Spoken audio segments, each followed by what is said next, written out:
What's good, people? It's Jem here. I want to talk about something known, or something I've called throughout my career as the Facilitator Trap. Now, I know what you're thinking.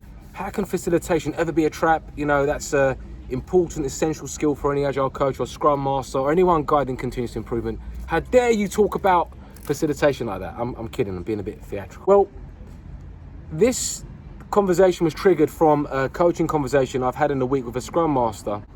And this Scrum Master is falling into the Facilitator Trap. So I thought, why not make a video about it to invite others to see if this is something they may be doing. You may not know what you don't know, or you do know you're doing it and you're finding it hard to snap out of it. So let me give you some context on what was happening for this Scrum Master. This Scrum Master started talking about a team that were quite relaxed. Whole kind of desire to want to improve has kind of been turned down. Lots of good reasons for that. They've gone from a physical office to remote.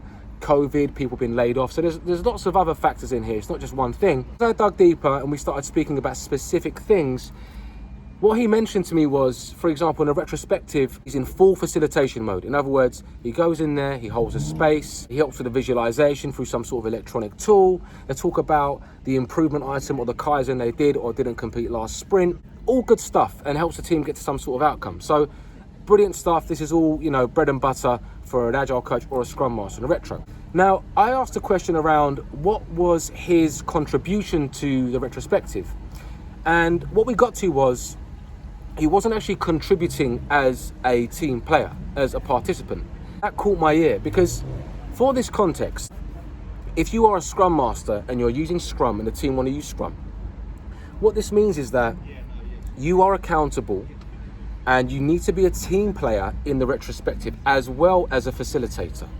So if you're going in there and you're only facilitating, you're only holding the space, you're only creating equal voice, you're only hearing what others have got to say, and you are not holding the team accountable to the Scrum framework, well, that could be a problem. Just like a referee is there to make sure that people play the game of, say, football according to the rules. The ball can't go outside certain lines. When a ball hits the net, it's a goal.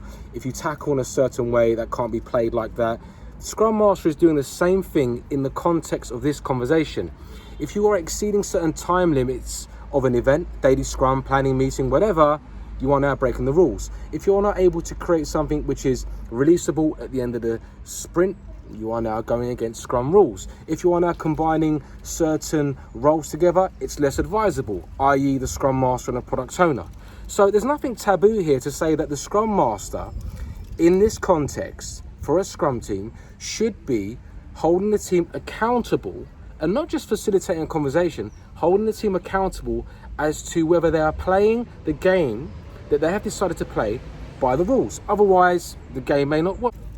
For example, the team are doing like a daily Scrum for about 25 minutes. The team, what they think about that is great.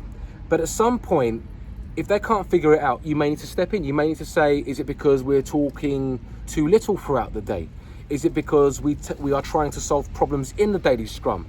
Is it because we don't understand what the daily Scrum's for? Do we need to get back to basics and understand when we need to offline conversations around solutions? The details don't matter. But the main point I'm trying to make here is that this Scrum Master believed that he should not be contributing in a daily Scrum, and he's falling into that facilitation trap, which is you are only facilitating conversations. No, you're meant to be a team player, and also you're a coach. So yes, you hold the space, but also there is a time for you to come in and find your voice and really challenge or gently disrupt the team and ask questions of the team to raise their awareness around dysfunction. Now, if you think about it, the word facilitator comes from the Latin word ease. Now, are we trying to always create ease or to make things easy for teams to improve? I don't know. Let's explore that. If you were trying to improve your health and that meant changes in your lifestyle, the way that you eat, the way that you exercise, the way that you sleep, is that always going to be easy? Because if the coach was to go into 100% facilitator mode and to always create ease for you, that may mean that you won't have the sufficient stimulus, or you won't be catalyzed to change because the coach is like, Jem's finding it too hard to eat these types of foods. I want to make it easy for him and tell him, yeah, it's okay, just do what you want and eat what you want, and hopefully you'll get there. To empower you.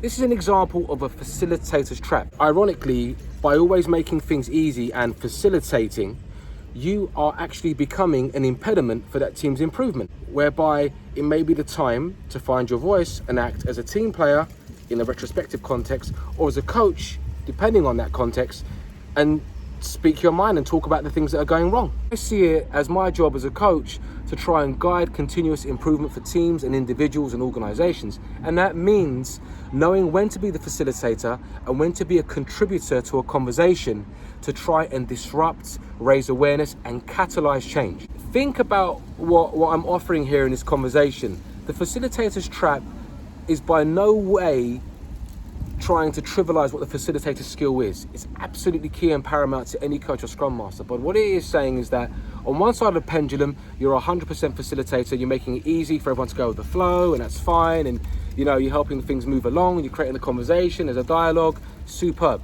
And on the other side, the other extreme would be you be the manager. Tell everyone what to do, you know all the answers, you're the expert. Somewhere in the middle is where we need to move the pendulum, where we need to be dynamic enough to know where we need to create ease, to have voices heard, to empower people, to co-create the process or the improvement items so they can own it. And at the same time, when to step in to help people where they don't know, where to step in to play devil's advocate, to disrupt and to challenge and to raise awareness. We have to find that balance in the conversation.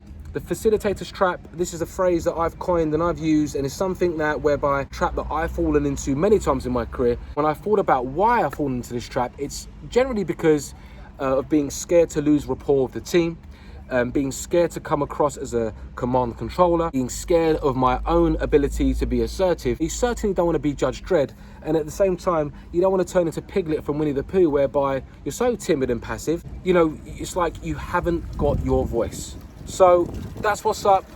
I hope that was useful. It'll be great to get your thoughts on the Facilitator Trap, and I don't know, perhaps you see it a different way. Thanks for watching.